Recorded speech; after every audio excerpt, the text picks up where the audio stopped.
Good evening, everyone. How are you all doing? Hi, it's Ian. Sorry, this has been ages since I did. Well, it feels like forever since I did my last one. It must be getting on for a few days. I think it's over a week. Um, I've had my new computer delivered, and it's beautiful and fantastic. But I have all sorts of technical difficulties with YouTube, so I am still forced to use my tablet to do these videos.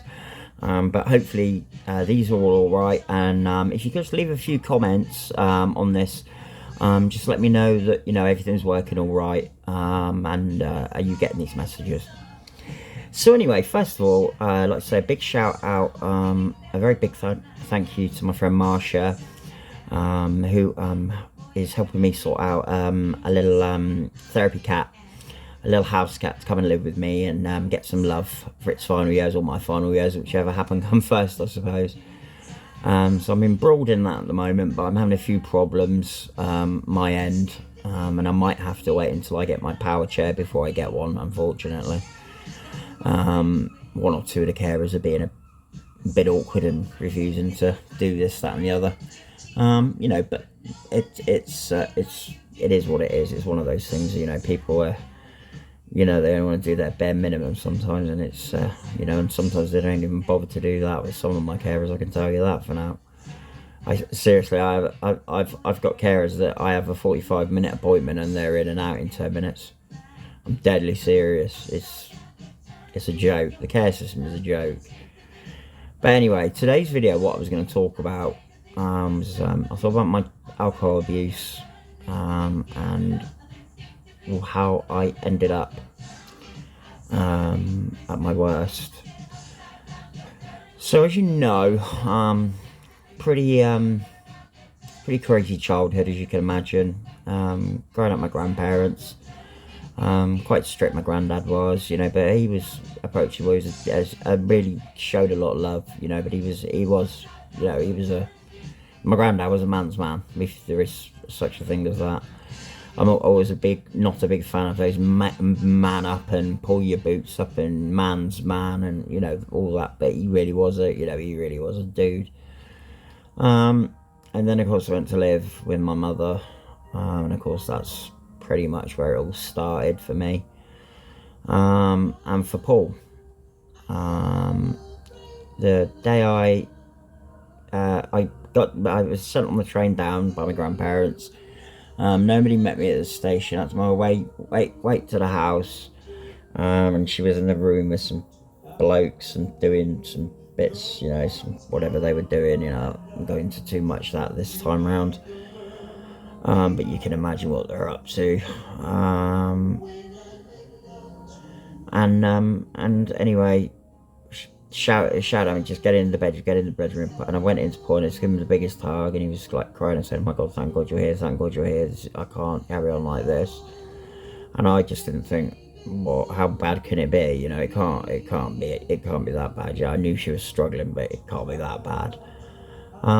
Anyway, later that evening she came in high, drunk as hell, and she said, "You'll be sorting the food then." And I went, "Pardon?"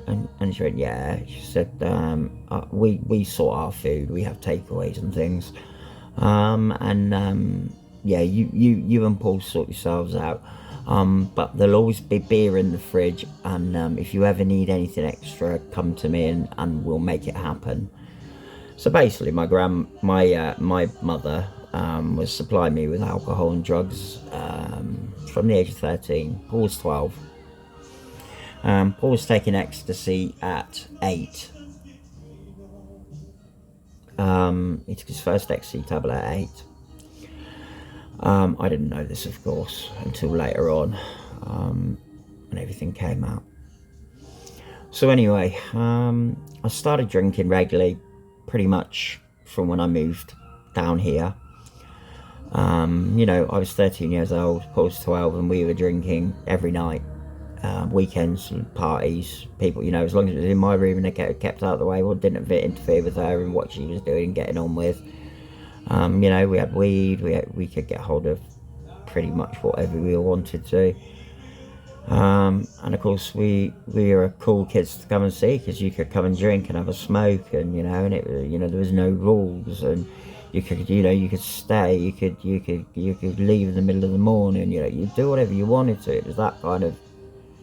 There was no structure. There was no discipline. There was nothing.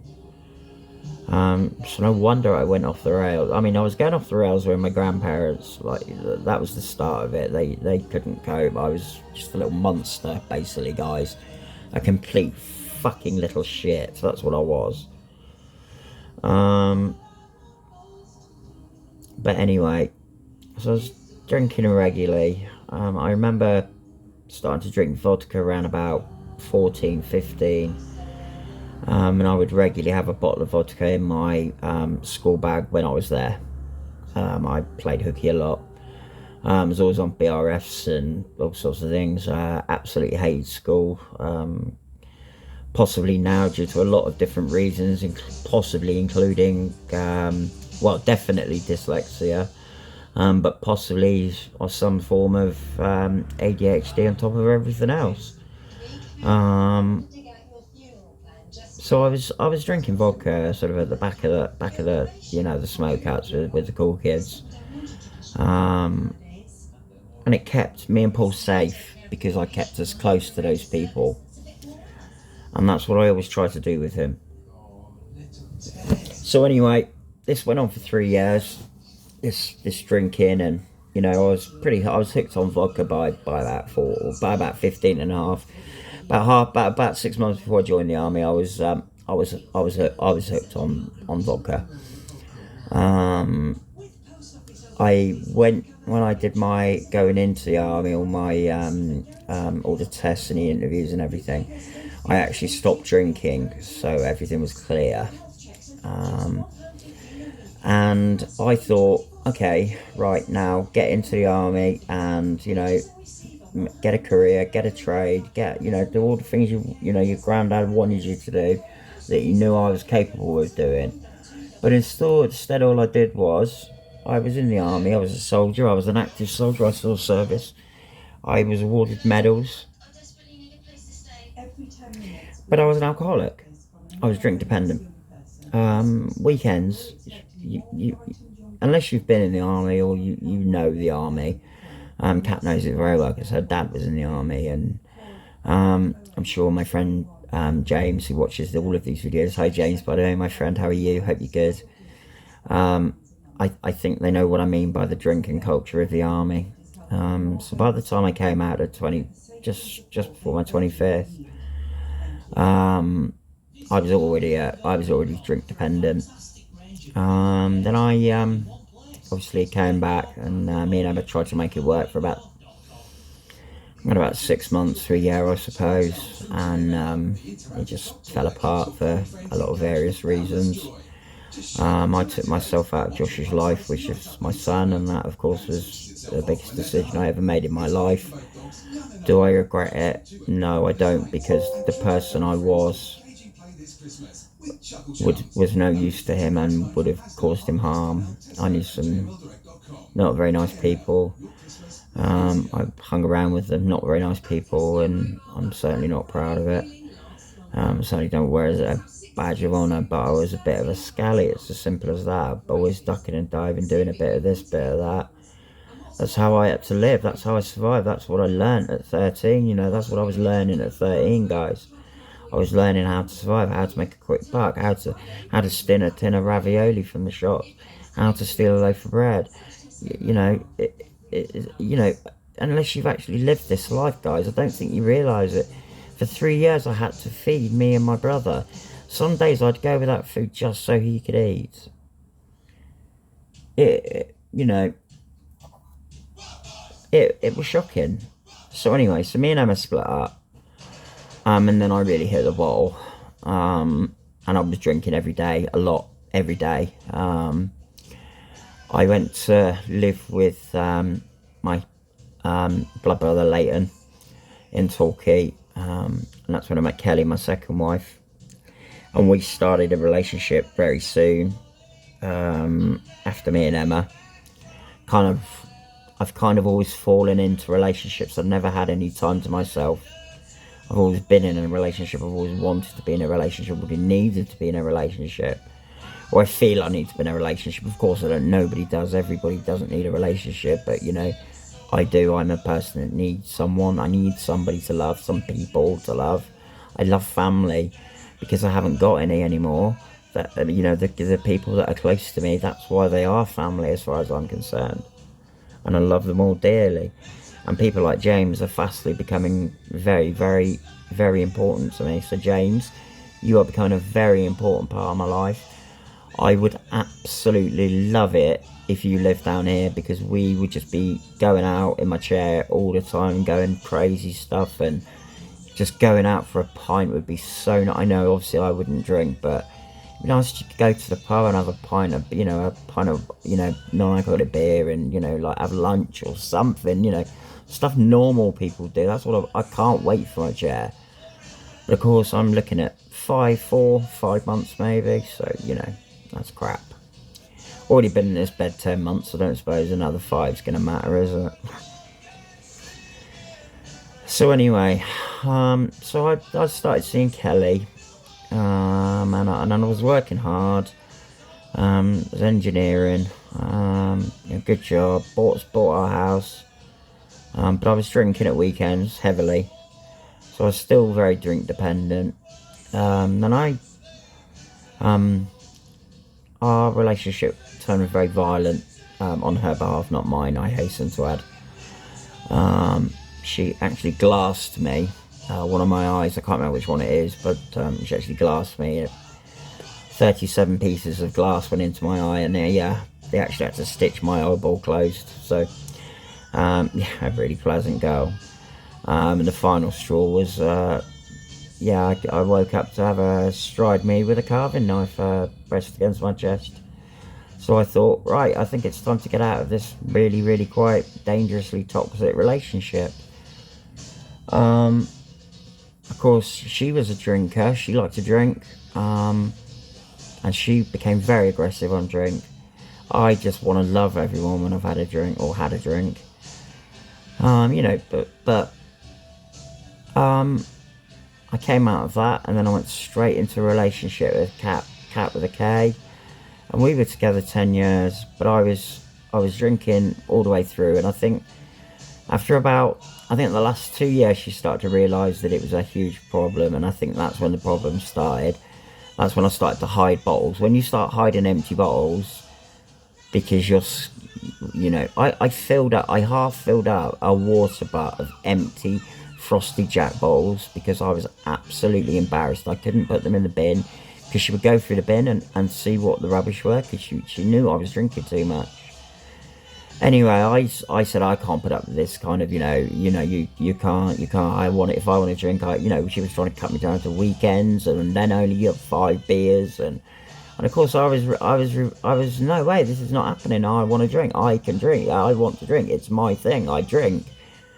That's what I always was. I was always Ian, the pub, the dude down the pub. That's what I was. I was Ian in the pub.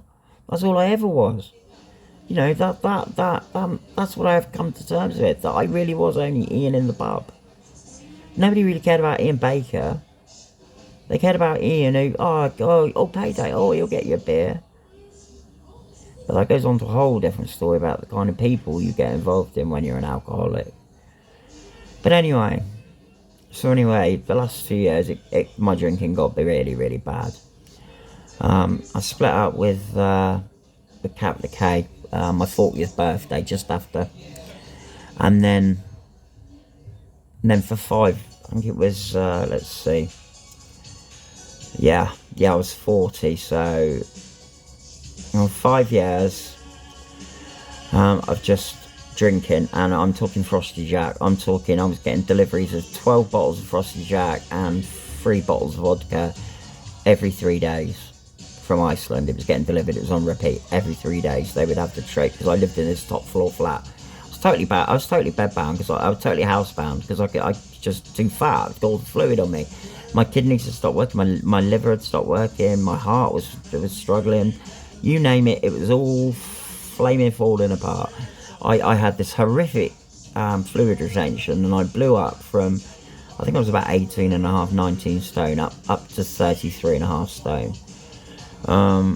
and I was drinking, and I was really ill. And anyway, I remember it was one Christmas, and a friend of mine had gone into town to do our Christmas. I'd gone to do my Iceland Christmas shop, and then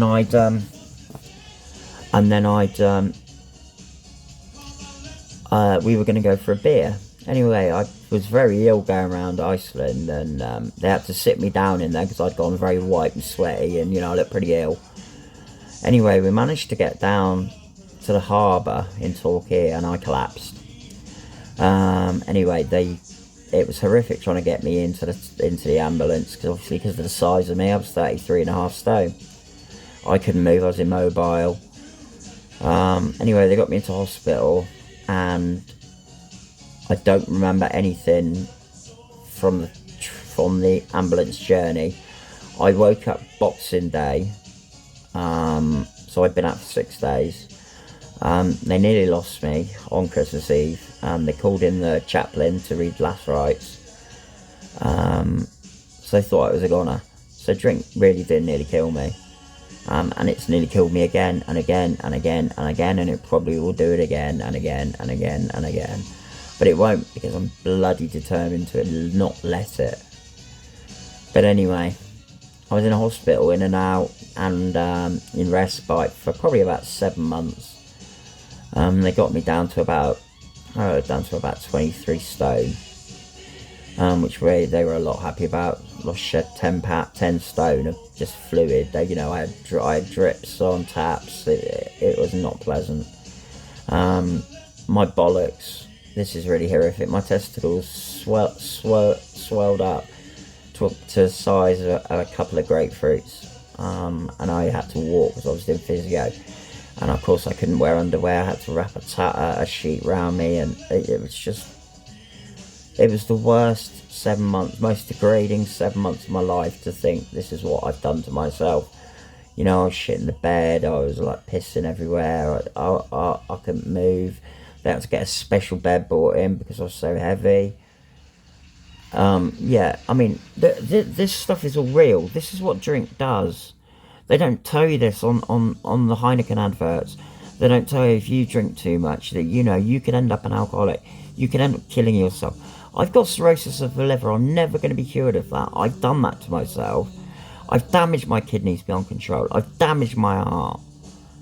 If it wasn't for the MS, the drink would kill me by my mid to late 50s, I would imagine, for what the abuse I've done for it. I mean, fortunately, I've been dry, near as damn it dry, for 2 years. But every little slip, it adds up, and, how many last chances do I get? Could one pint be my last pint? And then as an alcoholic, you think, well, if it's my last pint, it's my last pint. And that's the rationality, or the lack of rationality that you have about being an alcoholic.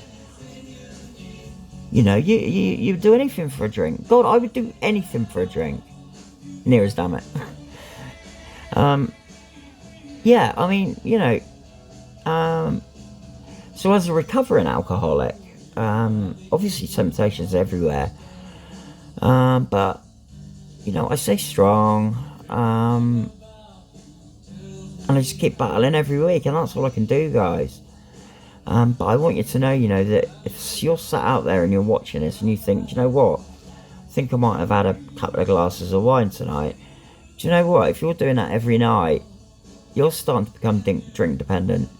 Once you're drink dependent, you have a massive choice to make. And I'm telling you now, for the love of God, do not choose drink. It is not your friend. It's no great, amazing, magical thing that makes you an amazing person. It makes you an arsehole. Makes you the laughing stock at a pub. Look at that drunk. Look at the drunk. That's what I was. I was comedy value. And that's realistic. That's the realistic side of being an alcoholic. That everyone knows you're an alcoholic. When you're waiting for the pub to open every morning, when you sat there on your mobility scooter waiting for the pub to open, that's a problem, guys. I've got a problem. I'm an alcoholic. I am an alcoholic. But I'm a recovering alcoholic. And I tell you what, I will continue to fight as hard as I can to recover. And while I have people like Kat and Johnny and Rachel and Swain and people like James, you know, all these people that I've got in my life, Kathy, all these people in my life that want the best for me and want me to do these videos and tell you how it is. It's real. What I'm telling you, I'm not going to sugarcoat it. It's not bullshit. This is real. You drink too much, it will kill you. It will turn you into an alcoholic. You will become drink dependent. If you find in the morning you have got the shakes and you can't do it, and your shakes don't go till you've had at least like a little drink, like, you've got a problem, guys. Alright? And you need to think about what you're going to do, because I'm telling you now, you do not want to go through what I've been through. I swear to God, I swear on my son's life, you do not want to go through what I went through. I'm being deadly serious here, guys. Right, alcohol is really dangerous. Alright, you think it gives you people that like you and your friends. They do not give a stuff. All they care about is that you're part of their little drinking. It makes it easier to drink. If there's two of you there, then you egg each other up. You don't egg each other on because you're both drink dependent, or you're both alcoholics. And that's what I think back now, and I think about the people that were my friends, and I think, my God, no, it was all based around drink. You know, there's only people like Johnny and Rachel and Kat and James, you know, Swain, that I see that it's not all about drink. You know, it's about come to see me, come to talk to me. You know, it's never been about drink, and I love that. And Johnny is so supportive of me, and he's just a brilliant little adoptive brother to have. I love him to death.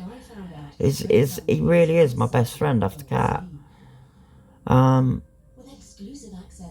James is becoming fastly very, very high up in my family tree. So James, congratulations. I will soon be calling you Bubba. Anyway, guys, I just wanted to do this one on just how I was feeling about being an alcoholic, and, you know, exactly what you go through. Yeah, I mean, I woke up, apparently I woke up on around about the 22nd or 23rd, or I had a fit or something, or had a fit, and I pulled my catheter out. Now, I don't know if you know what a catheter is, but it's a tube that goes up your willy and it inflates, and you can just go for a wee in a big bucket by the side of your bed, so you don't have to keep using you know, bedpans. I was filling one of those every 4 to 6 hours, and there was 50 litres, and they were filling them every 4 to 6 hours, 50 litres of fluid on my body. 33.5 stone from 18.5. That's what drink did. You want to be a fat twat, drink. You want to be an alcoholic, it's your choice, isn't it? But I tell you, it ain't a happy ending, I promise you that. Because there ain't no friends when the bar runs dry, I promise you that, guys. There ain't no friends when the bar runs dry. Anyway, on this poignant video, I wish you all the best. Please leave some feedback. I'd love some remarks on this one. It's quite a you know, a big one with how it's affecting a couple of people in my life at the moment. I'm not going to mention them, but they know who they are. But I know how they're struggling and trying their hardest to get on top of it. And I want them to know that I am completely 100% behind them, and I will support them whatever they need. Goes the same as anyone watching these videos. If you just want to get in contact, I tell you what, I will talk to you. I will talk to anyone. I am a people person. I hope to, well, I like to think I am. So, you know, why don't you get in touch, get sharing, get subscribing. It's free, it don't cost anything. But once I can get to 50 subscribers, I can start doing live videos again, and get my feeds out there a bit more. So if you can help me with the subscriptions, that would be really great, guys. You know, get your friends to subscribe. You know, even if they don't watch it, subscribe. You know, yeah, at least it'll get me onto the next level. That would be great. Anyway, guys, after this one, I'm going to say goodbye. A good evening to you all. Take care, and I won't leave it as long next time. Bye bye, everyone. Take care. Bye.